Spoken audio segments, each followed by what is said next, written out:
The great plenary chamber was teeming, witnessing a concentration of diplomatic power, wholly unprecedented in the annals of continental history. Delegations from 47 sovereign states occupied the hemicycle surrounding the immense annular table. Yet the true gravity of the room did not emanate from the excellencies present. Rather, all eyes were fixed upon the monumental spectre, suspended in the ether, a holographic manifestation of Ibrahim Traoré's grand design for a unitary Africa. A brief intermission.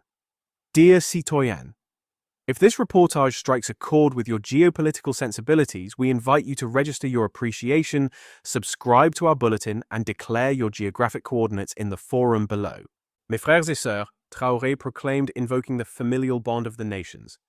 Assuming his position beside the luminous three-dimensional topography, we have resigned ourselves to an absurdity where dispatching freight from Lagos to London requires less bureaucracy than transporting it to Kinshasa.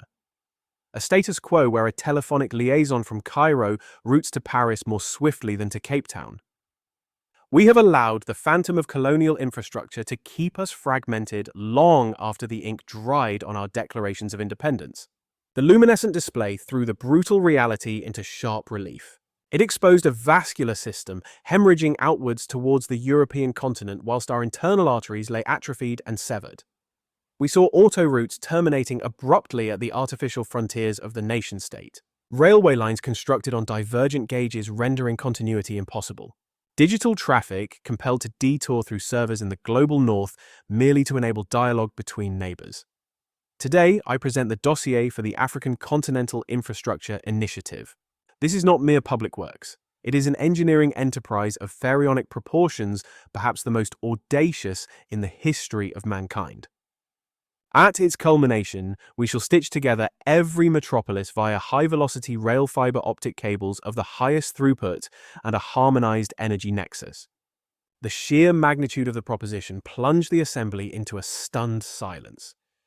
The cartography then shifted, illuminating specific strategic corridors.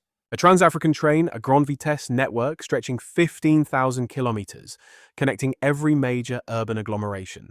A sovereign fiber optic canvas guaranteeing digital autonomy from European middlemen. A synchronized electrical alliance distributing renewable joules across frontiers. A Pan-African fluvial network integrating our majestic rivers and lacustrine bodies for commercial navigation. And a rigorous logistical framework for libre-échange, featuring distribution citadels in every economic zone.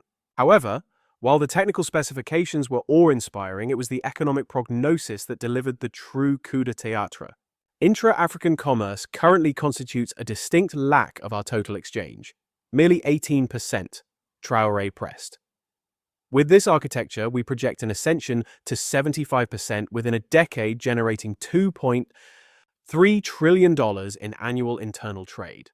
The South African President Cyril Ramaphosa interjected, leaning forward to scrutinize the dossier. Ibrahim, the engineering obstacles are formidable, virtually insurmountable. You propose that we traverse implacable deserts, ascend mountain ranges, and dismantle diplomatic barriers that have solidified over generations. Precisely the reason it remains unaccomplished, Traoré reposted. But technology has matured. More critically, the motherland herself has undergone an evolution. We now hold the technocratic mastery, the liquidity, and the political will to realize what was a mere chimera 20 years ago. Nigerian President Bola Tinubu addressed the unspoken anxiety in the chamber. The fiscal requirement for this initiative will be stratospheric. Who shall underwrite this? A subtle knowing smile played upon Traoré's visage. That is the elegance of the stratagem. President Tinubu, we are not soliciting capital. We are deploying our own. The hologram morphed into fiscal tableau that elicited audible gasps from the parquet. The African Resource Sovereignty Fund, founded upon the equitable valuation of our mineral wealth, now secures $847 billion. When amalgamated with the sovereign wealth of our member states, we command in excess of $1.2 trillion primed for mobilization. For the premier time, our continent possesses the accumulated treasure to finance its own renaissance, without genuflecting to foreign creditors. Yet President Hakainde Hichilema of Zambia gave voice to the Assembly's tacit apprehension. Ibrahim, a tectonic shift of this magnitude disturbs the entire global commercial architecture. The old powers will not remain passive and permit us to divert our affluence away from their bourses. They will not permit it, Traoré concurred, but they cannot prevent it. That is the crucial distinction. He gestured toward the projected trade arteries.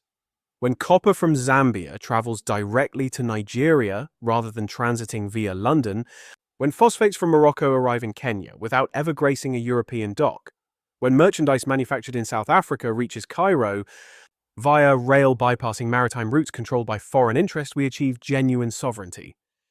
Ghana's President Nana Akufo-Addo completed the syllogism.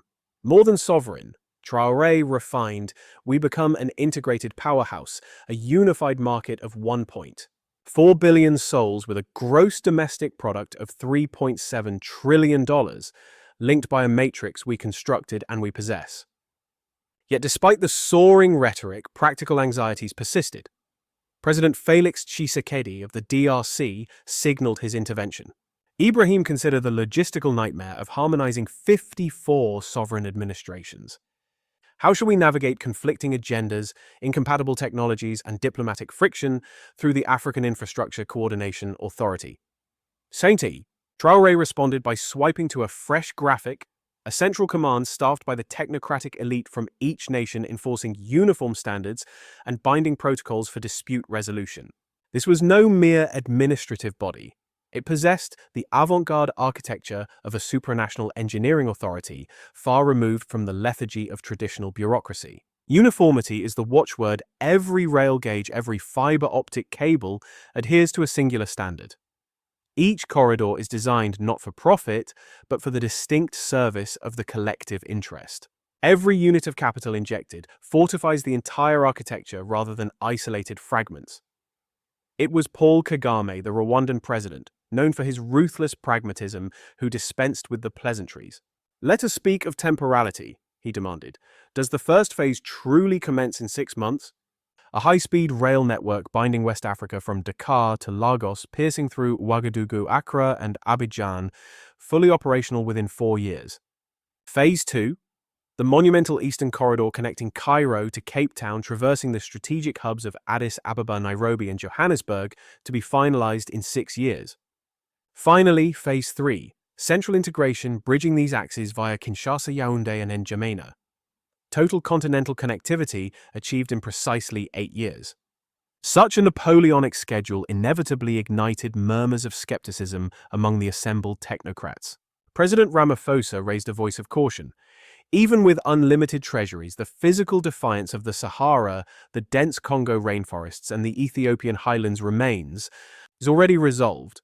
Traoré interjected, unveiling a dazzling new schematic. Japanese maglev technology for the desert sands, Norwegian tunneling expertise for the highlands. We do not seek to reinvent the fundamental mechanics of transport. We are merely bending existing engineering to submit to the unique topography of our continent. It is a matter of adapting advanced systems to our soil while ensuring the rains remain in our grasp. Yet the true seismic shift occurred when Traoré revealed the blueprint for international cooperation. Under this novel geopolitical framework, foreign powers do not arrive as usurers or colonial overlords. They are merely service providers compensated strictly for their technical savoir-faire. Every sleeper, every road, every port remains 100% African property. It marked a total rupture with the past, a rejection of debt-trap diplomacy in favor of a sovereign service-based model. We purchase the competence, but we retain the keys. Kenyan President William Ruto immediately understood the colossal strategic gravity of this proposition. Ibrahim, he declared, you are sketching a future where Africa stands as a genuine peer to China, the United States, and Europe, rather than bowing as a perpetual subordinate. Precisely, we cease to be the world's open-pit mine. Envision a Chadian entrepreneur dispatching merchandise to Cape Town with the same fluidity as a local courier. Picture a Nigerian technology firm penetrating the markets of Cairo as effortlessly as they navigate Lagos. Visualize Moroccan solar arrays feeding the grid to power Tanzanian factories. We evolved from 54 fragmented stalls into a single colossal economic powerhouse. So concluded President Tinubu as the historic weight of this transformation descended upon the chamber. Then Traoré played his final, most audacious card. This infrastructure, he noted, is merely the foundation. He declared the ultimate ambition, total African economic union, one centralized market, a single currency, and a unified voice resonating on the global stage. However, unbeknownst to the dignitaries present, the eyes of three major global powers were scrutinizing every maneuver. Each had already drafted contingency plans to sabotage this continental initiative before it could forge Africa into a formidable economic rival. The struggle for the continent's destiny was already unfolding 3,000 kilometers away in Beijing, where the Politburo Standing Committee convened an emergency session. They pored over live intelligence streaming directly from the summit. Deep inside, Zhongnanhai holographic projections displayed the very same infrastructure cartography that had so dazzled the African leaders. Yet here the atmosphere was not one of optimism, but of profound strategic apprehension. Foreign Minister Wang Yi broke the heavy silence. If this African initiative achieves liftoff, it will completely dismantle our Belt and Road strategy across the continent. President Xi Jinping scrutinized the data with his characteristic icy analytical focus. Quantify the impact, he commanded. Currently, 67% of all African infrastructure relies on our credit, our engineers, and our machinery. This architecture ensures a dependency that aligns perfectly with our long-term objectives. Traoré's proposal would sever that umbilical cord completely. The geopolitical fallout would be catastrophic. Reliance on Chinese infrastructure has been the central pillar of Beijing's global influence, yielding both financial dividends and geopolitical leverage. The Minister of Commerce intervened. Furthermore, consider the threat of a seamless African logistics network. It creates a unified marketplace capable of rivaling our very own manufacturing dominance. With access to cheaper labor, raw materials on site, and internal markets, global supply chains could abandon China in favor of Africa. She sat back, weighing the generational threat. What are our countermeasures? Wang Yi raised three fingers. We have three distinct avenues of approach: economic destabilization, technical subversion, or strategic co-optation. The president nodded. Elaborate. First, destabilization. We leverage our hold over detonations to engineer fiscal crises, forcing them back into Chinese-managed projects and away from the continental plan. Second, subversion. Our existing contracts grant us access to critical sites, enabling us to subtly derail engineering progress via equipment malfunctions, cyber incursions, or calculated logistical bottlenecks. Finally, we arrive at the strategy of co-optation. The proposal on the table is to join their initiative, but to do so ostensibly on their specific terms, cleverly framing Beijing not as a systemic rival, but as a fraternal ally. A heavy, pregnant silence dominated the room as she weighed the gravity of this gambit.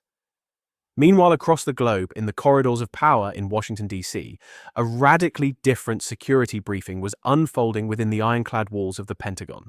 Secretary of Defense Lloyd Austin was in the midst of updating President Biden regarding what intelligence analysts were categorizing as the most significant seismic realignment of economic power since the fall of the Iron Curtain. Mr.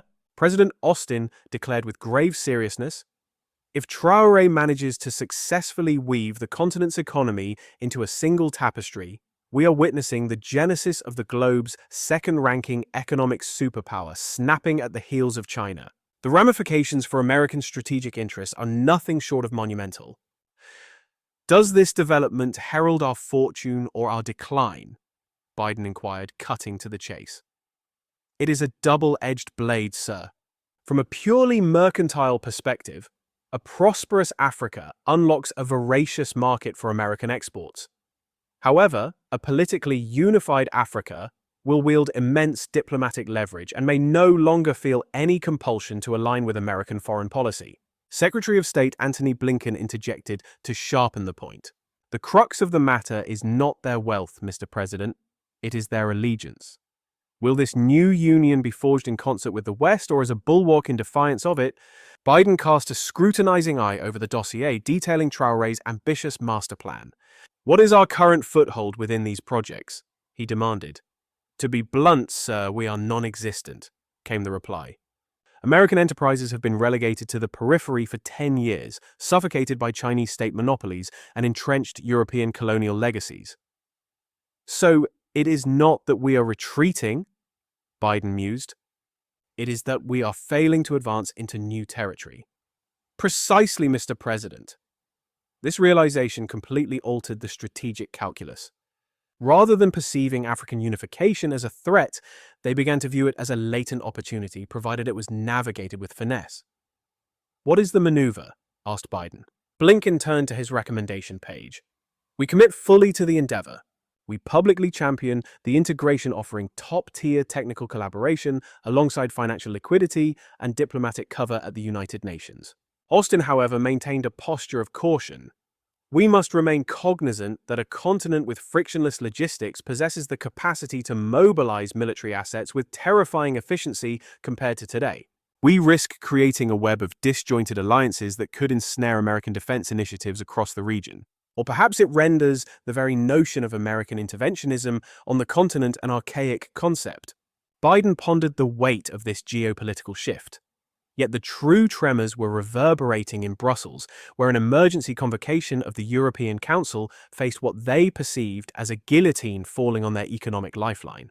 French President Emmanuel Macron took the floor, his voice strained with barely contained anxiety. "Mes chers collègues, let us have no illusions. If this African trade unification manifests into reality, the French Republic will hemorrhage capital. We are speaking of roughly 127 billion euros every single year, wealth that currently circulates through networks under our dominion."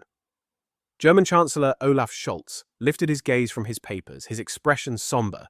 "Emmanuel speaks the truth. The data projections for Germany paint an equally disastrous tableau. We are staring into the abyss of a collective hemorrhage exceeding 400 billion euros annually should the continent redirect its supply chains away from European harbors." However, Commission President Ursula von der Leyen was gazing beyond the mere ledger sheets toward the geopolitical horizon. The peril is not exclusively fiscal, it is existential. Europe's prestige on the world stage has historically been predicated on our leverage over African nations. If they attain genuine economic sovereignty, Europe is effectively demoted from a global power broker to a mere regional administrator. Italian Prime Minister Giorgia Meloni completed the grim assessment. The strategic fallout would be catastrophic for our international relevance. Without our preferential grasp on African resources, our chair at the global high table diminishes significantly. "Then what is our counter-move?" Macron demanded with urgency. Dutch Prime Minister Mark Rutte, having scrutinized the intelligence, shook his head in resignation. "Our hands are bound, Emmanuel. We cannot outbid Traoré because he is peddling genuine independence liberation from the very mechanisms we depend upon. We have flourished on their fragmentation. He is constructing their unity. These are two futures that cannot coexist." A sepulchral silence descended upon the chamber as the European heads of state internalized the terrifying reality that the epoch of effortless influence was drawing to a close. Meanwhile, thousands of miles away in Ouagadougou, Captain Ibrahim Traoré was immersed in the schematics for the initial phase of the transcontinental grid when the encrypted line from Ghana flashed to life. "Mr. President," the voice of Nana Akufo-Addo crackled with tension. "We have collided with an impasse regarding the high-speed rail initiative." "An impasse?" Traoré queried. "It is sabotage pure and simple. The rail infrastructure provided by our Chinese partners suffered a simultaneous catastrophic failure across 3 distinct construction zones. Our engineers have confirmed it was an externally activated kill switch." Traoré felt a chilling wave of vindication wash over him. This was exactly the species of interference he had prophesied from powers paralyzed by the prospect of African unity. "What is the extent of the damage?" "We are anticipating a delay of 6 months at the absolute minimum. And to be frank, Captain, we are receiving identical distress signals from Senegal and Côte d'Ivoire." It was a precisely choreographed orchestration of chaos. Within 60 minutes, the command center was inundated with frantic distress signals pulsating from every corner of West Africa. Critical machinery ground to a halt, digital arteries were severed, and financial lifelines evaporated into the ether. "They seek to strangle this renaissance in its cradle," observed the Minister of Infrastructure, his eyes darting across the tableau of disaster. Yet Captain Traoré had not stepped onto the geopolitical chessboard unblindfolded. He had simulated this precise scenario in his war games. "Initiate protocol autonomy," he ordered with the icy calm of a seasoned tactician. This was his ultimate riposte. A radical shift toward indigenous development, no foreign interlopers, merely African engineering, African treasury, and African industry. Monsieur President, the chief engineer interjected, shifting to total autonomy delays our timeline by 18 months and inflates the budget by 40%.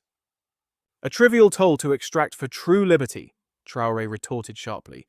Fundamentally, it proves this continent can smelt its own iron and forge its own destiny without prostrating itself for external technology. The maneuver was nothing short of a strategic coup de maître. By compelling the continent to gaze inward, the very sabotage intended to cripple them would instead galvanize an African industrial revolution. Connect me with the locomotive titans of South Africa, the technological vanguards of Nigeria, and the construction moguls of Morocco. We are reconstructing Africa with African hands. However precisely as the directives were issued, a transmission arrived that threatened to overturn the entire diplomatic table. The screen flashed the White House. President Biden's voice carried a tone of cordial gravity. I am contacting you to discuss how the United States might underwrite your infrastructural grand design. Traoré hesitated. American intelligence had undoubtedly observed the sabotage unfold and made a pragmatic calculation better to be an active partner than a passive observer. Monsieur, old President, while I appreciate the sentiment, recent history dictates that our path must be paved with our own ambitions and competencies. That is the reality. That is precisely why I called, Biden interrupted. Washington wishes to fuel your autonomy, not shackle you with fresh liabilities. Allow me to elaborate. Genuine technological transfer, Biden proposed. Not a leasehold, but a complete cession of knowledge. American corporations will mentor your engineers' license production to your factories and consult only upon request. It was a stark divergence from the paradigms employed by Beijing or Brussels. Rather than holding the leash, the United States offered to help construct the fortress and then depart. And the cost? Traoré inquired. Preferred status in your emerging integrated market, not a monopoly. Not dominion over your intellect, merely an equitable opportunity to compete. We assist in your stabilization. The proposition was alluring, yet Traoré was a soldier who understood that hegemonic powers rarely bestowed gifts without invisible strings. Monsieur President, how can I be certain this is not merely a more sophisticated version of the neo-colonial games we are already combating? Biden's response sliced through the diplomatic ambiguity because the United States has finally recognized that a prosperous partner consumes more than an impoverished dependent. A unified, booming African economy is a far superior client for us than a fractured one. The logic was sound.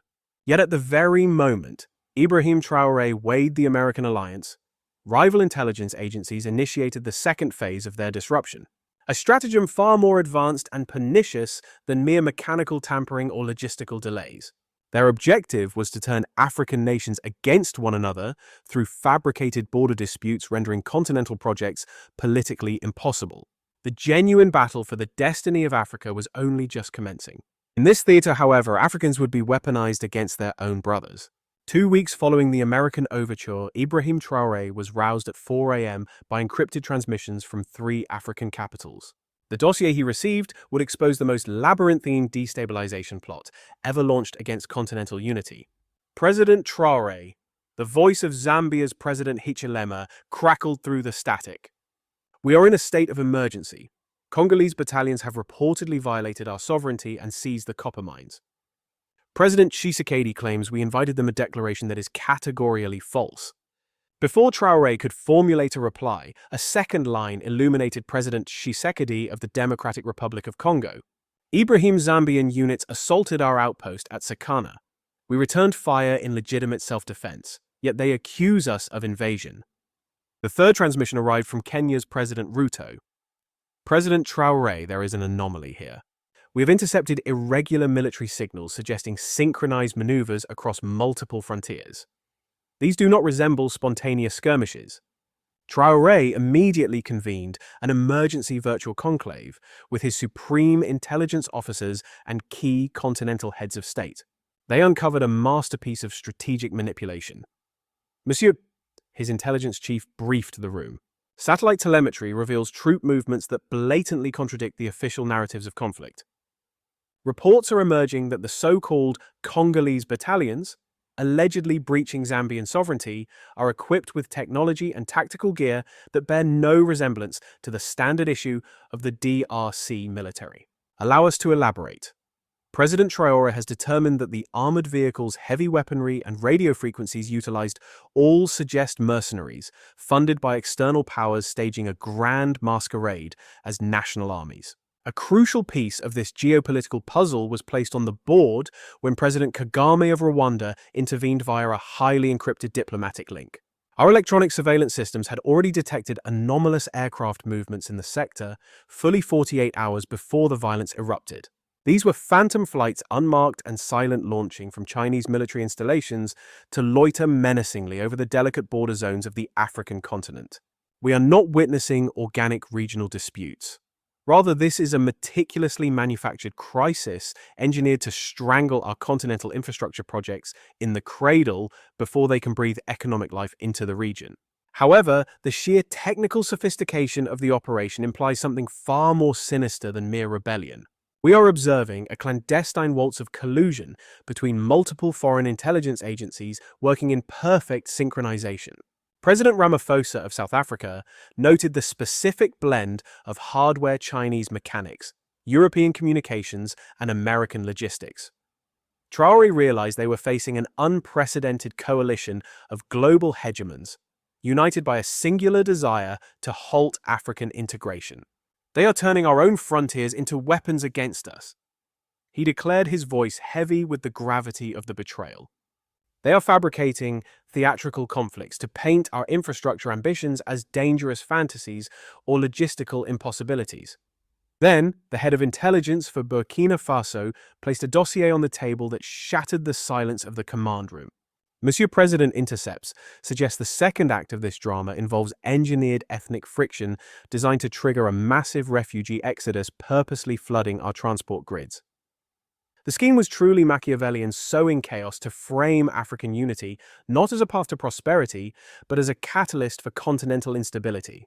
But Traoré, displaying the foresight of a grand strategist, had anticipated this level of sophisticated interference. For months, he had been quietly constructing the Unity Protocol, a digital mechanism to instantly authenticate legitimate military maneuvers. Engage the African Military Verification Network immediately, he commanded with absolute resolve. This network served as a digital nervous system, creating a real-time link between African command centers to verify cross-border operations without a second of delay. Should a troop contingent claiming to represent an African state appear in a neighbor's territory, their legitimacy could be validated or exposed within mere minutes. In less than 2 hours, the system had pierced the fog of war, exposing the artificial nature of every single reported skirmish. The Congolese units in Zambia are phantoms. President Tshisekedi confirmed from Kinshasa. High Command has no record of operations across the Zambezi, and the Zambian troops attacking our positions are strangers to us. Verified. President Hichilema concurs that these imposters are donning counterfeit fatigues to mimic our sovereign forces. Similar intelligence reports began to flood in from the four corners of the continent, painting a disturbing picture of widespread deception. Ghost units armed and directed by foreign capitals were inciting fratricidal conflicts between African nations. It is a pretext to scrap our integration, noted President Tinubu of Nigeria. This level of operational sophistication screams of state-level coordination. It appears to be a syndicate of multiple intelligence agencies conspiring to capsize the African ship of state.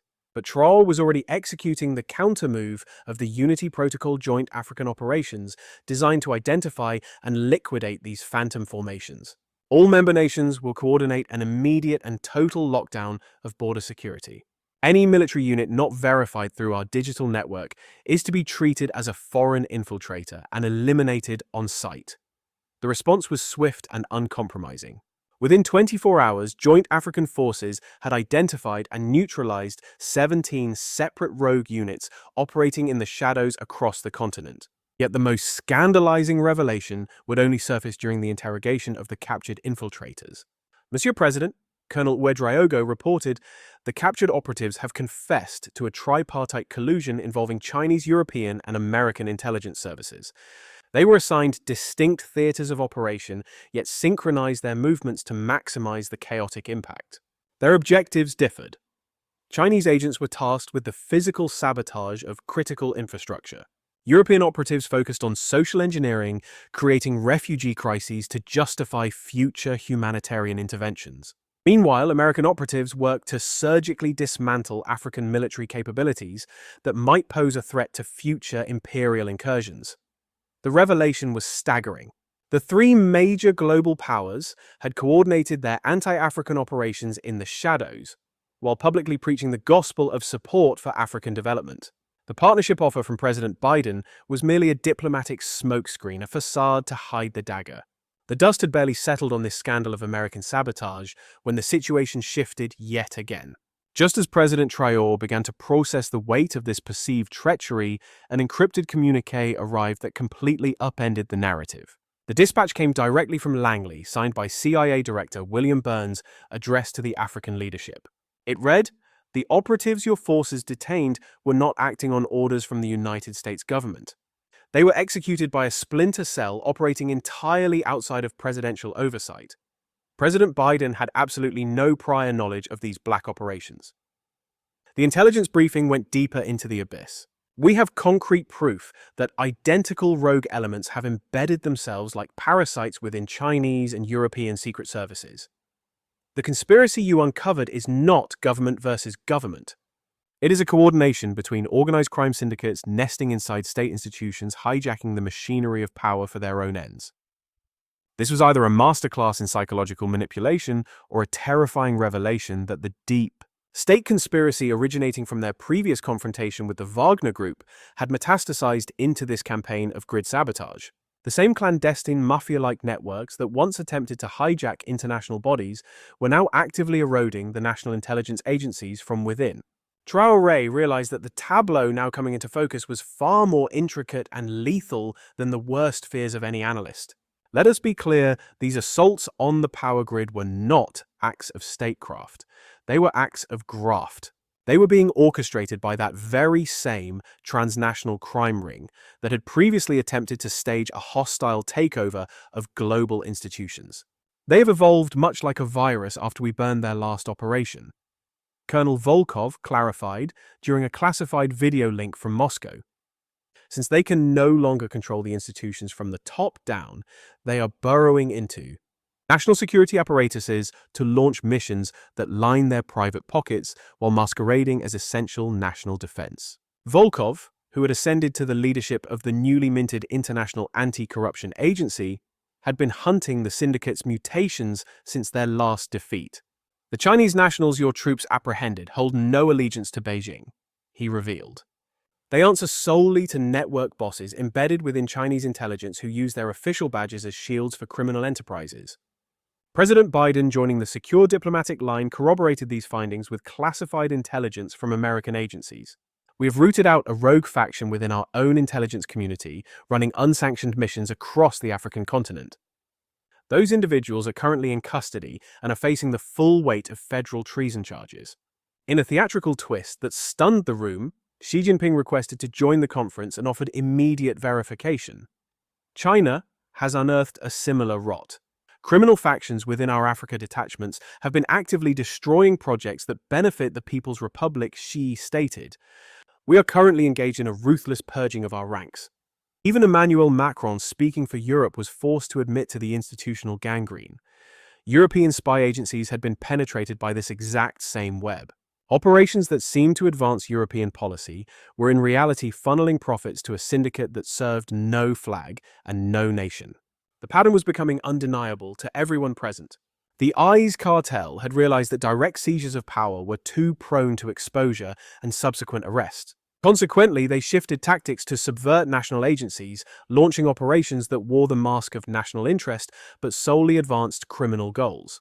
The sabotage of the infrastructure serves their bottom line because a unified, connected Africa destroys their ability to plunder resources on the cheap. Traoré noted with gravity that their business model requires the continent to remain fractured and dependent. However, the crisis birthed a diplomatic miracle, an unprecedented alliance between the uncorrupted factions of multiple world powers. President Traoré listened as Biden announced, I am putting a plan on the table for a joint strike force to purge this infiltration from all our bureaus simultaneously. We need clean hands in Washington, Beijing, Brussels, and Africa working in lockstep against the parasites that have infested our governments. It was a history-making proposition. Traditional geopolitical rivals were uniting to crush a shadow force that threatened the sovereignty of every state. Xi Jinping did not hesitate. China backs this initiative. This network endangers Chinese stability just as much as it threatens African sovereignty. Macron chimed in, "You have Europe's support. We will coordinate our internal purge with yours." But Traoré's mind was racing past the immediate cleanup operations.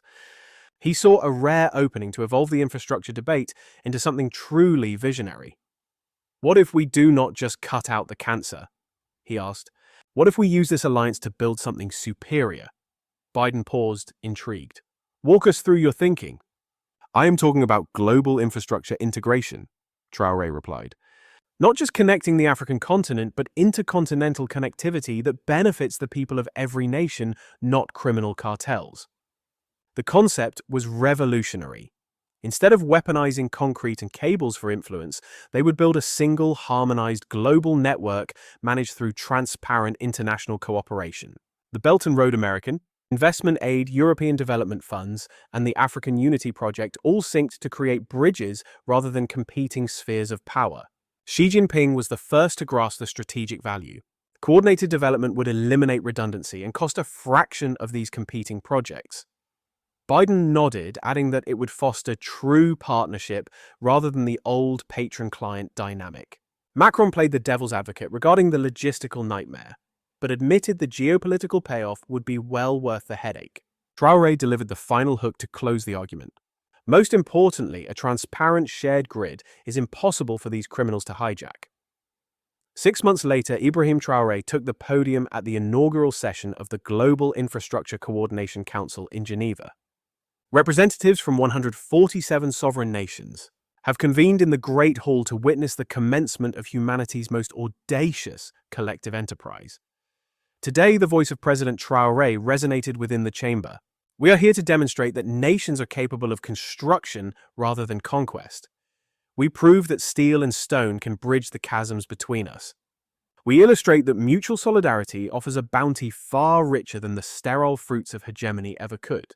The blueprint for global integration, rising like a phoenix from the ashes of the past crisis, is nothing short of pharaonic in its ambition. Phase 1 initiates a total continental renaissance, spearheaded by a resurgent African leadership. The African continent now stands in absolute unison. To the east, the complex connectivity matrix of Asia is being orchestrated and synchronized by Beijing. The European Union manages the expansion of integration across the Occident, whilst the United States harmonizes the hemispheric grid throughout the Americas.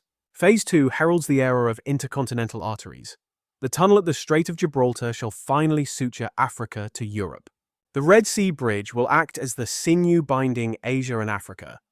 A North Atlantic tunnel will span the ocean to join America and Europe, all underpinning a planetary high-speed rail network. Phase 3 unveils the unified protocols, a planetary internet mesh woven into the very fabric of our societies. We shall see direct continental linkages and an integrated energy grid facilitating the exchange of renewable power alongside a monolithic transportation framework. This standardization paves the way for streamlined global trade, allowing commerce to flow without friction across the landmasses. The clandestine syndicates sought to sow discord, fully cognizant that our unity is the one weapon they cannot parry. President Traoré declared that their machinations of sabotage only forced us to recognize a vital lesson. Collaboration generates dividends that rivalry can never hope to match. The economic forecasts are quite simply revolutionary. The integration of global infrastructure is poised to increase world trade by 340% / transit costs by 60%, and birth 200 million fresh careers across every participating continent. Yet the pièce de résistance remains the establishment of an institutional foundation built to withstand any future infiltration by these criminal elements. The Global Infrastructure Coordination Council operates under a mandate of absolute transparency. As Traoré elucidated, every decision is open to the public gaze. Every contract undergoes rigorous auditing, and every partner is verified through international security alliances. President Biden, intervening via a secure video feed, articulated the American position. This initiative demonstrates that honest cooperation among nations yields benefits far superior to the solitary dominance of a single state. Xi Jinping offered the Chinese perspective, noting that coordinated development fosters a shared prosperity for all stakeholders, unlike the zero-sum games where only the victors flourish. President Macron, voicing the European sentiment, acknowledged this profound shift. Europe has come to the realization that true partnership generates opportunities that the archaic desire for control could never manifest. However, the most electric moment occurred when Traoré unveiled the definitive timeline for the project's completion. Full global infrastructure integration will be finalized within 15 years. Nevertheless, the rewards commence immediately as each continental grid awakens. He then activated a colossal holographic projection, illuminating real-time engineering triumphs across 6 continents. As of this very hour, high-speed rail development commences simultaneously in 47 nations. Continental fiber optic webs begin to enmesh 6 billion souls. Renewable energy networks start distributing clean power across the old frontiers. Above all, we are proving that the future is defined by cooperation rather than domination, by integration rather than fragmentation, and by shared wealth, not a winner-takes-all competition. 5 years hence, Ibrahim Traoré stood within the nerve center of the African Continental Infrastructure Network in Addis Ababa, surveying data streams that were inconceivable a mere decade ago. On the panoramic screens, encircling him, the metamorphosis was undeniable in every figure. Intra-African trade had surged by a staggering 847%. The continental gross domestic product had more than doubled, striking $8.7 trillion. Infrastructure connectivity revealed that 94% of African cities were now linked by high-speed rail. Regarding digital access, 98% of the population was woven into the continental fiber matrix. Energy reliability stood at 100% renewable coverage across all linked zones. Monsieur President, his Minister of Infrastructure announced, "We have received confirmation of completion from the Asia-Africa Bridge Initiative. Commercial transport commences next month." This engineering miracle, a hybrid bridge and tunnel system across the Red Sea, has effectively bridged the continents. Active freight can now move from Beijing to Lagos via a direct unbroken rail link. Furthermore, operational testing for the Europe-Africa Tunnel begins next week, finalizing the rail bond at the Strait of Gibraltar. Within a few months, travelers will possess the liberty to journey from Cape Town to Stockholm on a single high-speed train. The globe is knitting itself together in a manner that previous generations could never have dared to fantasize. However, for President Traoré, the most profound vindication was found not in concrete, but in the humanitarian figures. 400 million souls across Africa had been lifted from the grip of destitution, while 200 million new employment positions were created across the entire continent. Universal access to education and healthcare became a reality, accompanied by a staggering 95% reduction in forced migration driven by the flourishing economic landscape. Monsieur le Président, his aide interrupted respectfully, "The Global Infrastructure Council awaits your address to mark the 5th anniversary of this monumental project." As Traoré prepared to address the delegates from 147 interconnected nations, he reflected on the tumultuous journey from early attempts at sabotage to this era of unprecedented planetary solidarity. The criminal syndicates had worked tirelessly to maintain national fractures, understanding that true fraternity would inevitably dismantle their power structures. Yet their calculated acts of destruction ultimately compelled legitimate states to collaborate, forging a reality far superior to anything a single nation could have achieved in isolation. Today, Traoré began his broadcast to the globe. We celebrate something far greater than mere steel and concrete. We celebrate the irrefutable proof that humanity's crowning achievements rest upon the pillars of cooperation rather than the shifting sands of competition. 5 years ago, malevolent actors attempted to sabotage African infrastructure to perpetuate a cycle of exploitation. Instead, they taught the world a vital lesson, that acting in concert serves the general will far better than domination serves the privileged few. He gestured toward the global connectivity monitors, which displayed real-time trade dialogues and collaborative efforts spanning 6 continents. The infrastructure we have erected bridges more than mere geography. It bridges people's economies and our shared potential. It stands as a testament that tomorrow belongs not to those who seek to subjugate, but to those who choose to build in unison. The world is linked, the future is communal, and our horizons are limitless. However, 3 months following the jubilant celebration of global integration, Ibrahim Traoré received a coded dispatch that threatened to dismantle his dream of shared prosperity. The source was identified simply as Climate Protocol 7, and the dossier contained satellite telemetry that caused his blood to run cold. The data revealed that the unprecedented scale of global connectivity and economic expansion had catalyzed a terrible, unforeseen reaction. It was accelerated climate change moving at a velocity that threatened to render our interconnected world uninhabitable within mere decades. Monsieur le Président, his Minister of Environment, rushed into the crisis room. Reports are flooding in from climate monitoring stations across all 6 continents. The massive global infrastructure boom has spiked carbon output by 340% in a mere 5 years. The holographic screens, which once broadcast our triumphant connectivity, now flashed ominous warnings. They displayed visions of the apocalypse. Global temperatures are set to rise 3.7 degrees by the year 2035, doubling previous estimates. Sea levels will jump 2.3 meters by 2040, placing coastal cities directly in the crosshairs, while catastrophic weather events have surged by 600%. Agriculture is collapsing, leading to a drastic and terrifying drop in global food supplies. How could this happen? President Traoré demanded, his voice rising.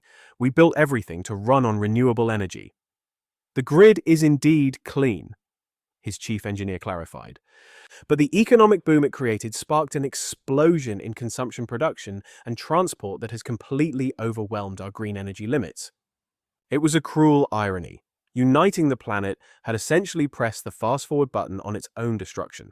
The gravest news arrived when President Biden called with a critical update from American scientists.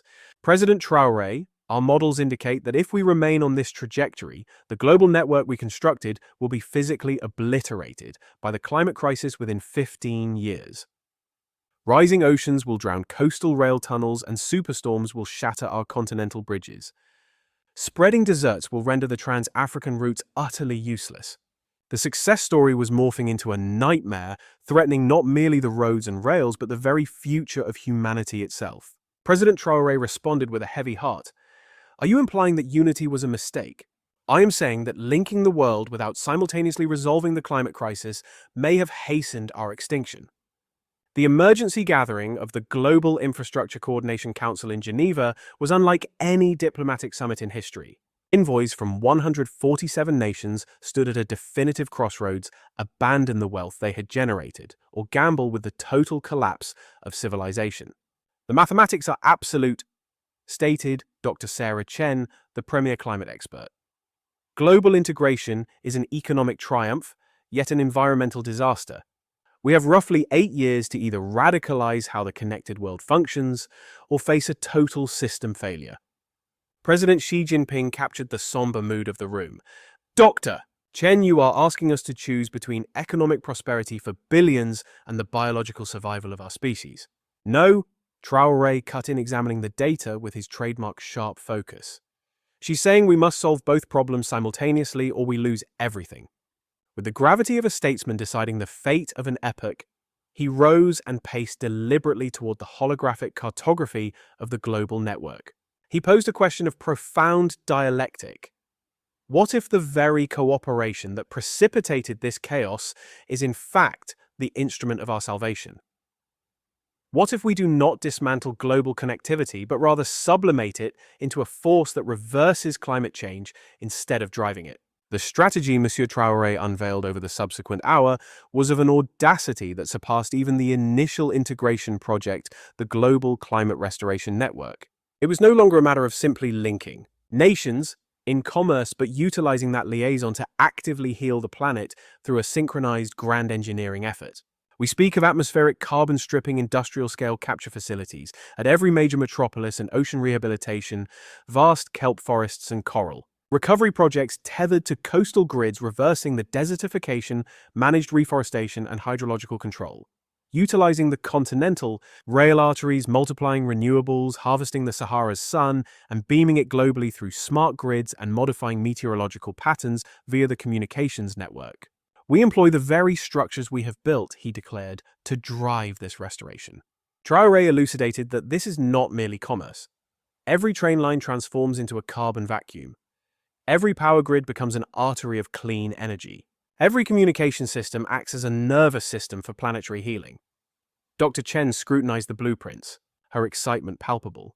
President Traoré, she murmured, realizing the scale, this could actually turn back the clock on climate change, not merely suspend the inevitable. What is the temporal horizon for this transformation? Inquired Chancellor Scholz of Germany. With total global solidarity and unlimited funding, 12 years to carbon neutrality, 20 years to reset the atmosphere to pre-industrial levels. President Biden leaned forward, the weight of history in his voice.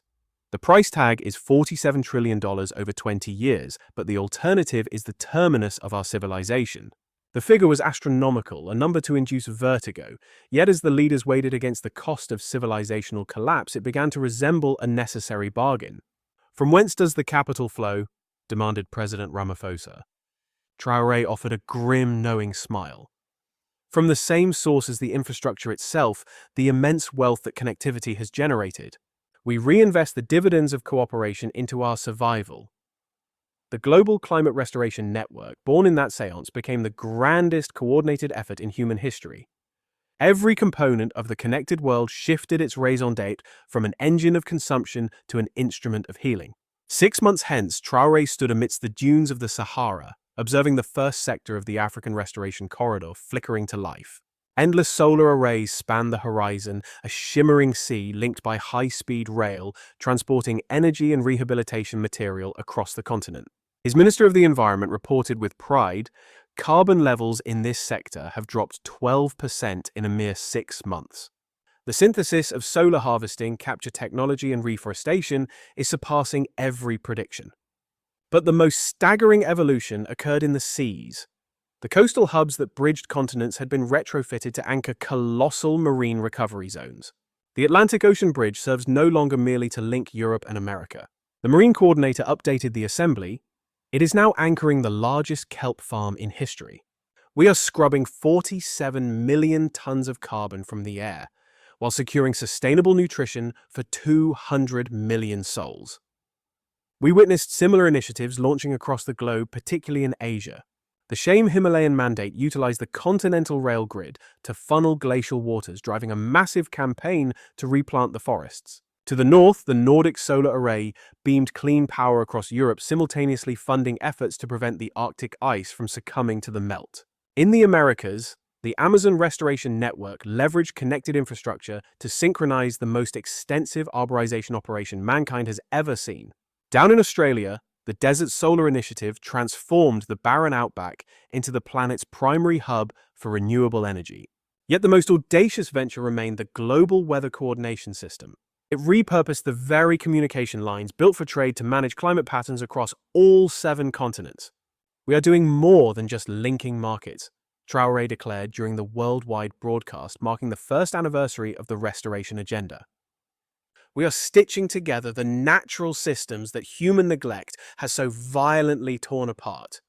The data was defying even our wildest forecasts.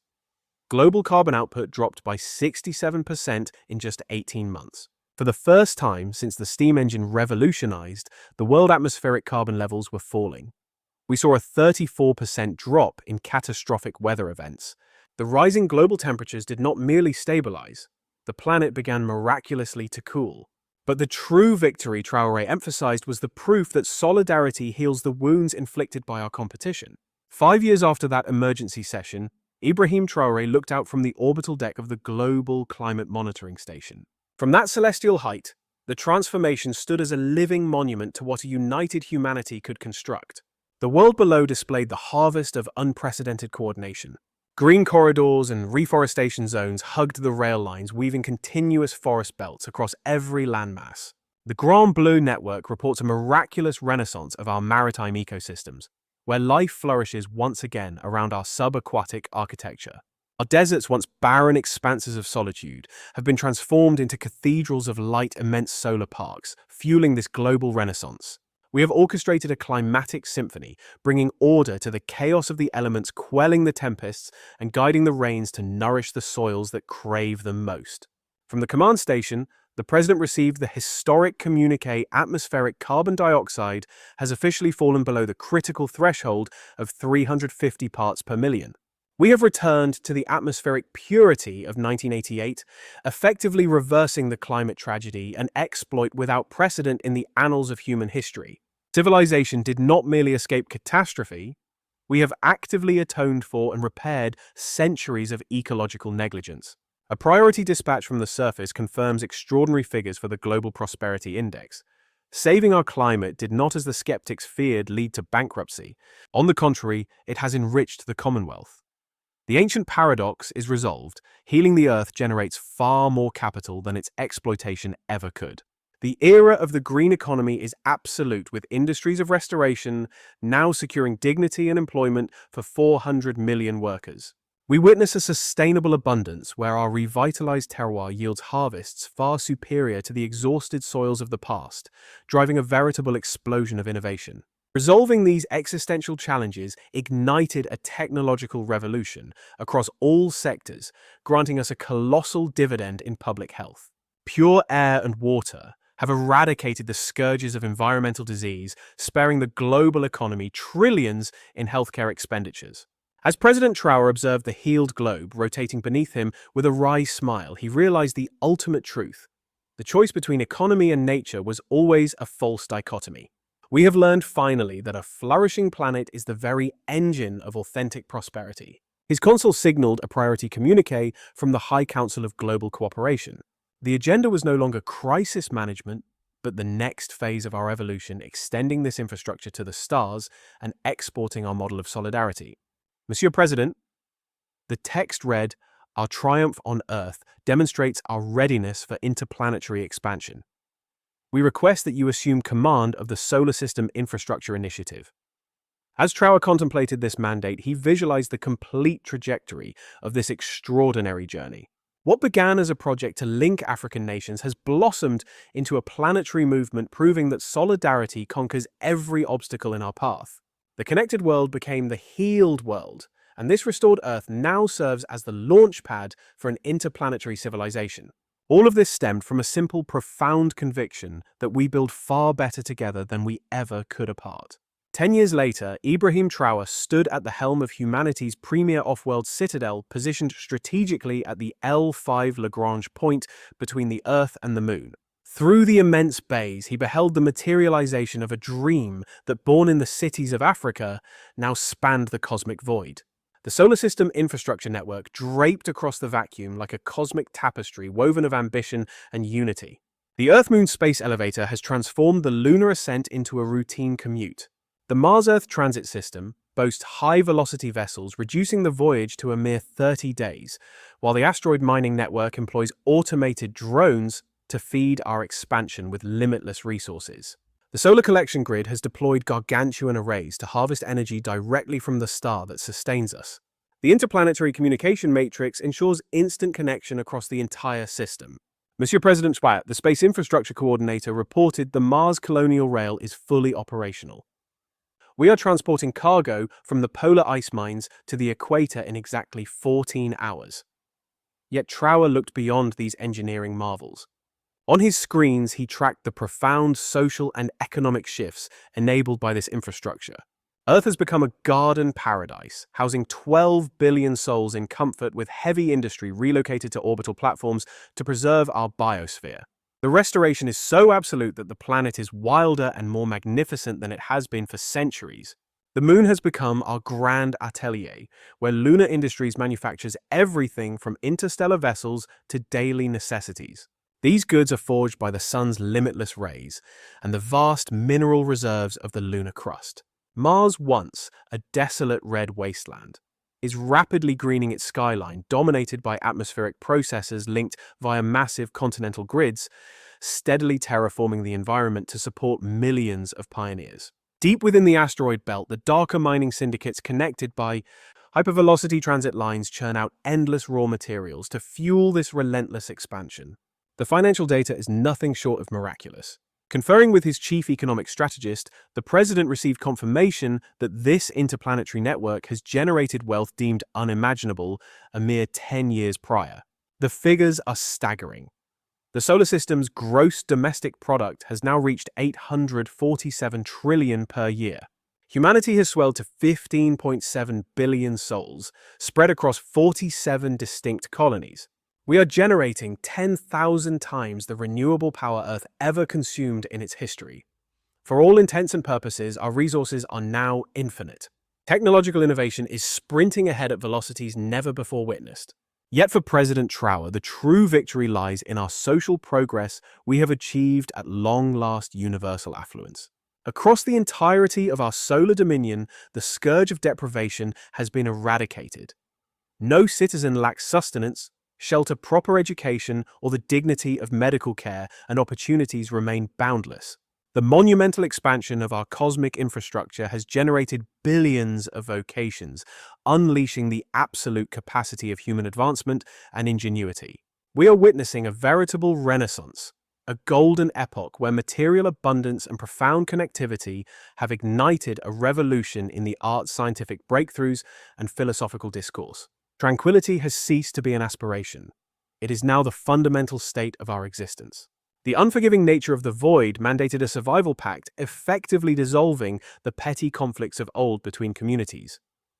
Monsieur le Président, his aide interjected, forgive the interruption. The emissaries from the Interstellar Exploration Initiative are present. They await your supreme command regarding the Alpha Centauri launch.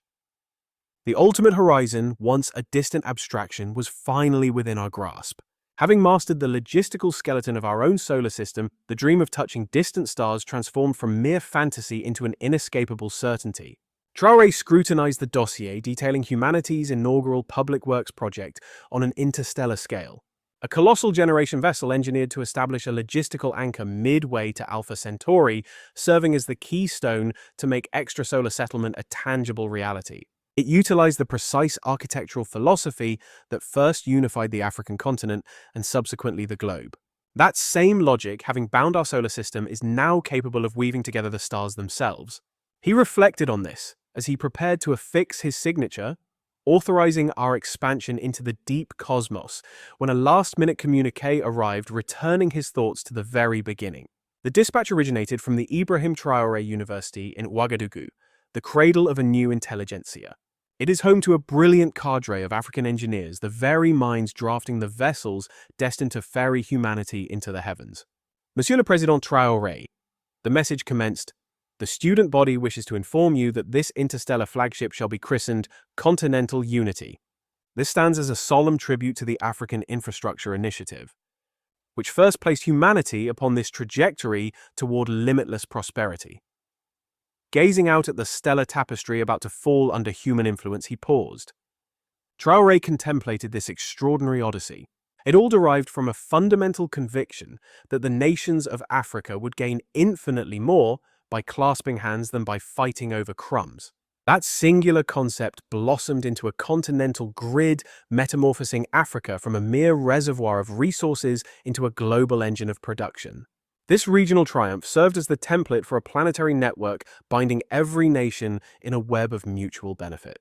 Such global intimacy compelled the human race to finally confront the climate crisis through a level of solidarity never before witnessed in history.